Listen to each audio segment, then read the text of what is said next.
근데 지금 몇 시인가요? 지금 5시. 낮잠 자다 나온 것 같아요. 한 2시간 반 잤나? 저도 어제 부서의식이었는데 안타깝게 술을 못 마시고 새벽 2시에 일어났어요. 진짜요? 네. 내가 그럼 40분 더 잤네. 근데 실제로 보니까 네. 보노보노 많이 닮으셨네요. 보노보노. 네. 너무 초면에 그런가? 헛소리 하지 마, 임마. 나이는 내년에 만 나이로 하면 그래도 35이네요. 그러면 저는 그럼 만 나이로 하면 30대 초반? 당연이네. 싸늘하다. 네 언니 잘할게요. 많이 좀 알려주세요. 아니 근데 요즘 보면은 내년에 지금보다 더 안 좋을 거라고 그런 뉴스들밖에 없더라고요. 그게 왜 그러냐면 금리 때문에 올해는 사실 많은 사람들이 엄두가 나지 않아서 주택을 사지 못했던 거거든. 이렇게 또 갑자기 또 반말로 이렇게 확 깔아버리고 나 깜짝 놀랐어. 올해는 거래가 거의 언니 없었기 너무 때문에. 놀랐잖아요. 갈게요. 올해 가장 이제 매수자들의 발목을 잡았던 게 금리인데 그게 내년도에 확 완화돼서 대출을 받아서 살 수 있겠다라는 결심을 이제 그런 마음이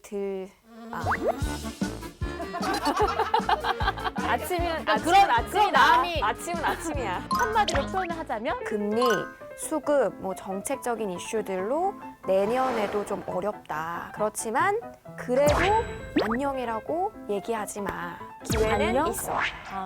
뭐 안녕, 얘기를 해줘. 안녕이 두 가지 의미가 있잖아요. 안녕 왔구나 이것도 있고 잘 가 안녕 이것도 있고 두 가지 의미가 다 있는 거지. 두 가지가 정말 애매모호하네요. 원하는 답이 안 나오네요. 원하는 답은 끝에서.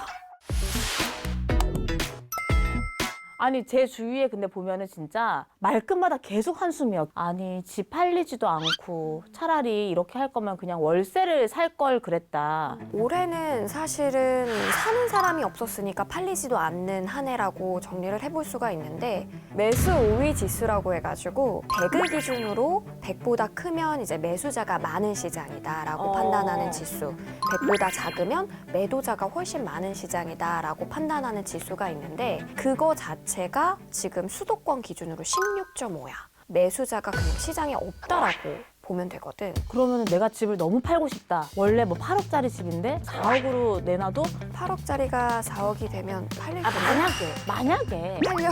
긍정적으로도 좋지만 최악의 경우를 하나님의 뜻이라고 이 뉴스에 보면 기사에 보면 정말 최대 하락이라는 표현까지 왔잖아요. 이것보다 앞으로 더 낮아질 수도 있는 거예요? 올해 서울 아파트 가격은 한 0.4% 떨어졌고 경기도와 인천은 한 2% 내외 수준으로 하락을 했는데 이것들이 생각했던 것보다 뉴스에서 접했던 것보다 아파트 가격이 하락폭이 좀 크지 않네? 라고 생각을 했을 수도 있어. 그렇죠. 왜냐면 뭐 소수점이니까 저같이 약간 좀 머리가 좀 빈 애들? 그런 애들을 그렇게 생각할 수도 있단 말이에요. 근데 마이너스 0.4라고 하면 체감이 사실 덜 되는데 그 이유는 또 거래량과 좀 관련이 있어. 거래량이 많지 않다 보니까 조사하는데 평균값을 내는 데는 매매가 된 아파트와 매매가 되지 않은 아파트를 포함해서 조사를 하거든. 그러니까 매매가 된 아파트는 훅 떨어진 거래의 데이터가 이제 포함이 돼서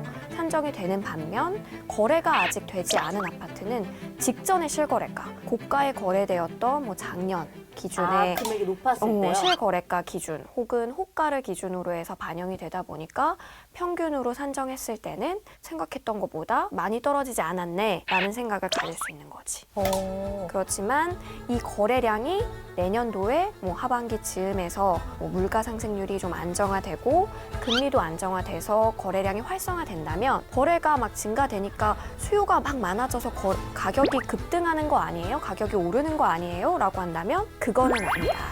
왜냐하면 시장을 조금 더 보수적으로 바라보는 매수인들이 어떻게든 더 싸게 사려고 할 것이고 싸게라는 기준은 직전 거래가가 이렇게 거래됐는데 나도 이 정도 수준에서 혹은 그 정도보다 더 싸게라는 좀 요구 조건을 내세울 수가 있는 거지. 내년도에 기회적인 요소가 있다고 한다면 서울, 인천, 경기 내에 특정 구들 있잖아. 특정 구들의 몰빵되는 그 갑자기 우르르 쏟아지는 국지적인 소나기 공급, 국지적 소나기 공급. 내가 만든 말인데. 아, 이거 박수 칠까요, 박수?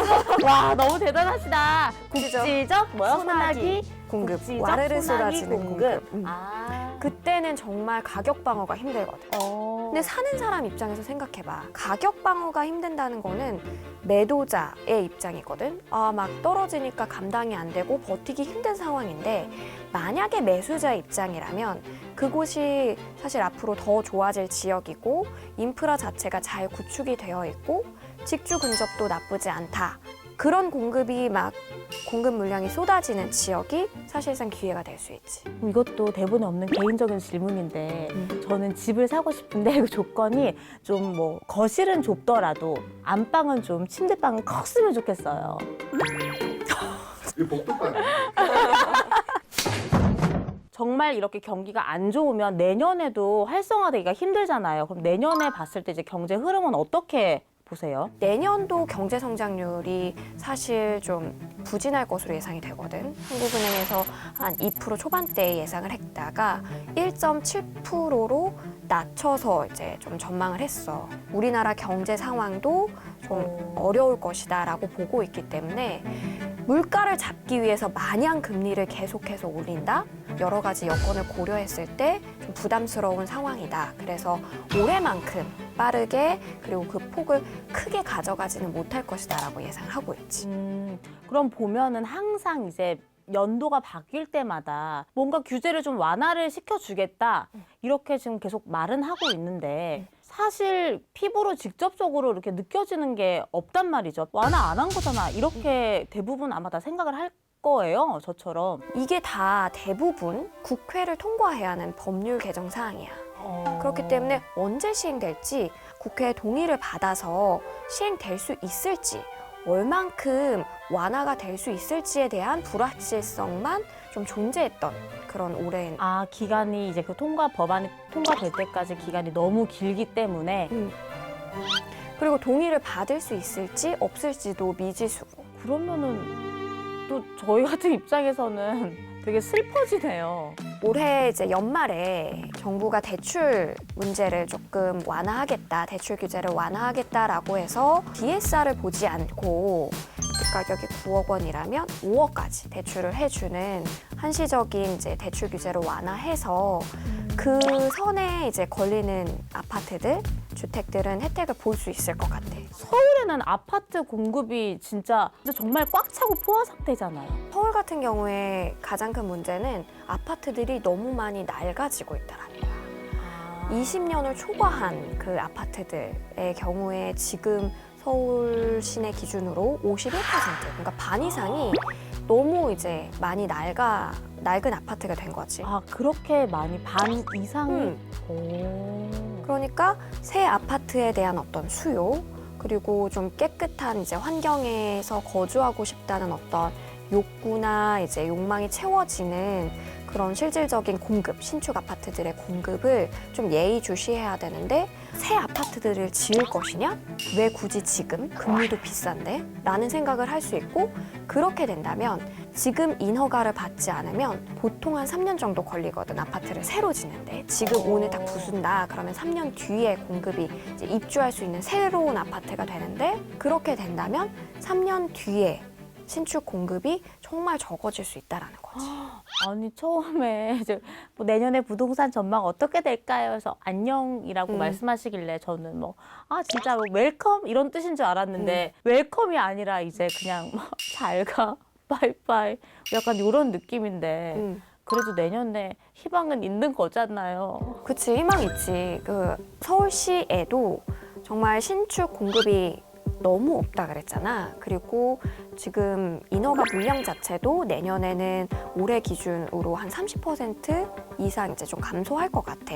그렇게 본다면 좀 어려운 시장에서 국지적으로 와르르 쏟아지는 물량이 있는 지역들 좀 관심 있게 지켜보면서 기회를 보는 것도 한 방법이야. 연구원님 생각하시기에 가장 좀 약간 키포인트 지역이다 이런 거 말씀해 주시면 안 돼요? 아, 귓속말로?